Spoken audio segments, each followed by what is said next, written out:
Hey, Stephen Young here doing the Junkyard Crawl with assistance from our friends at High Octane Classics in Auburn, Massachusetts. Thanks, guys. With a very special Ford 1965 Galaxie 500 XL. Now, before we get into what the XL means, 1965 was a big year for Ford Galaxie. It got a total redesign, new body with crisper lines, stacked headlights for the first time ever on a Ford product, and a different frame with a perimeter rather than a Coke bottle shape, and most importantly, coil springs at the back, just like General Motors, whereas leaf springs would have been the rule in 64 back. Now, the base price on this car here was $3,167 for the 500 XL, which was $435 more than a non-XL Galaxie 500 two-door Fastback. What was the difference? We'll get into that in a second.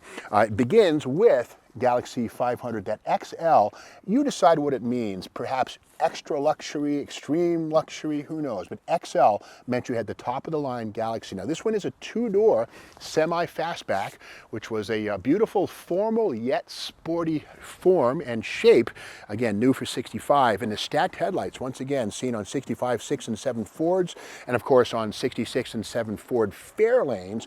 But for 68, Ford went back to horizontal lights, so it's kind of weird. Now here's the thing, Ford and Pontiac were kind of duking it out in certain areas, and Pontiac had stacked lights in 64, 65, and thereabouts. So maybe Ford was playing a game of follow the leader. Who can say? Okay, under the hood, we should find, okay. Now the 500 XL came standard with a 289 two-barrel, no 6-cylinder engines, but we'll find out what engine this one had in a moment. But this one is unusual, non-power drum brakes. Discs were an option finally in 1965, but not seen here. But power steering, which is predictable, but it's kind of weird to have a non-AC, non-power brake 500 XL. And again, the XL was the luxury boat version. So let's get into what XL means. Of course, the hood ornament with the Galaxie sort of logo, the trapezoid right there. And let's come around to the side here. And inside is where the XL really comes to fruition. Bucket seats and a center console with a shifter on the floor were really the backbone to the XL. Now you got to remember that, you know, bucket seats in the 50s in a passenger car meant you had a Corvette or a baby bird, you know, or not even a baby bird. Those had benches, but bucket seats were sporty, European, in a full-size car. What a revolutionary idea. So indeed, in 65, it still was sporty. So what we have on this, of course, are, this is a C6 automatic car, and again, here are the bezels for the stacked headlights, and yeah, again, a very revolutionary thing. Now 1967 or 65 was also the year that you could get a 427 dual quad engine in your Galaxie 500. This is Hot Rod Magazine, April 65, and they're giving there's a little road test in here showing exactly that car. There it is right there at Long Beach. Now look at the license plate, OYK 709. Remember that, we'll get back to that in a second. On the right hand side, there we can see the brand new coil spring suspension for Ford 1965 onward, replacing the leaf spring seen in 64. Now what they say here, this is kind of interesting, sometimes magazines make boo-boos. Capping our test car engine was a dual Carter 4-throat assembly that is often referred to as an 8-barrel carburetor and literally has no end of power. These would have had dual Hollies. Chrysler was the one that used the dual Carters. But anyways, getting back to that license plate, this is Car Life magazine, February of 65, and yet again, the Galloping Galaxie right there. Car Life takes on a 427 cubic inch Ford. And is it the same car? Well, the answer to that one is yeah. OYK 709 is the license plate. And notice how the right rear tire is smoking. This does not have a limited slip differential. Hard to imagine, but that was extra cost. But again, this is a 427 Galaxie. Something this one does not have, but was available on 65s, was a Perspex, or basically a glass headlight cover, which basically was clear and allowed the headlights to be more aerodynamic on the super speedways, where these full-size Fords were truly very competitive. Not quite as hot as the Hemis, but again, these were the cars to beat. And in fact, the frames and suspensions on these big Galaxies were really very popular in Grand National stock car racing for many, many years. But again, here's that formal fastback roof right here, delicious. And even this little crease right here kind of gives the look of a convertible top bow poking through the fabric. But again, it's all steel. And Ford called this the scat back roof. Scat back, not scat pack. That's Dodge in '68, 3 years down the line. But again, as all Fords of this time, it has trapezoidal taillights.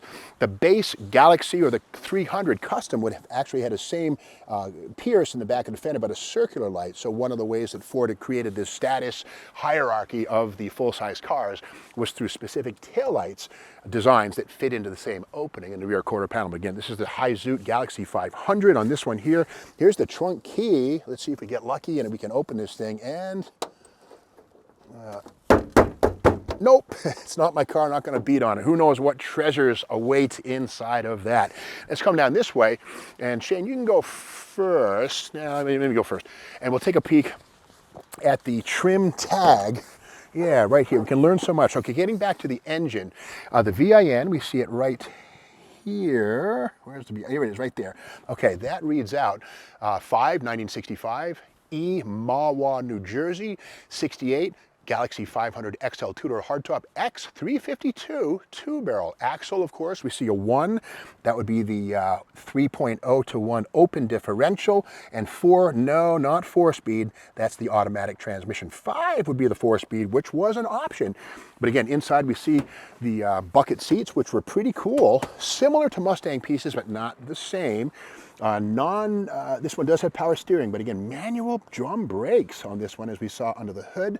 There's the cruise, the shift, the select shift, as it were, center console. And again, a console in a full-size Ford was really quite an exotic and sporting touch. And that's what the 500 XL was all about. Now, you got to remember, 1965 was the year, the full year of Mustang, and in fact, a total of 559,000 Mustangs sold in 64 and a half and 65. Big numbers, right? Well, not so much. That was only 27% of Ford sales. By contrast, full-size Fords accounted for 48%. So in other words, 979,000 full-size Fords from the Custom 300 up to the 500 XL. So Galaxie full-size cars outsold Mustang 2 to 1 in 1965, and 65 was the year that Mustang exploded on the scene. So we can't forget, the full-size car still did the heavy lifting on the showroom floor at Ford dealers. But something new for 65, again, stacked headlights, all new frame, coil spring suspension, potentially 427 cubic inches with dual quads and a 4-speed, optional pause traction rear axle or safety track or traction lock in the world of Ford. So one tire fryer if you didn't have the optional diff in the back. But with that said, this is a classic example of a full-sized American car that managed to look small thanks to that greenhouse, that little fastback roof. So that's the story of the 1965 Galaxie 500 XL languishing here in this Vermont junkyard. Hopefully it finds new life later down the road, but we will be back tomorrow with more Junkyard Crawl, so be sure to subscribe to the Steve Maggs YouTube channel, ring the bell so that you get an alert when the next video comes up, which is going to be tomorrow. See you then.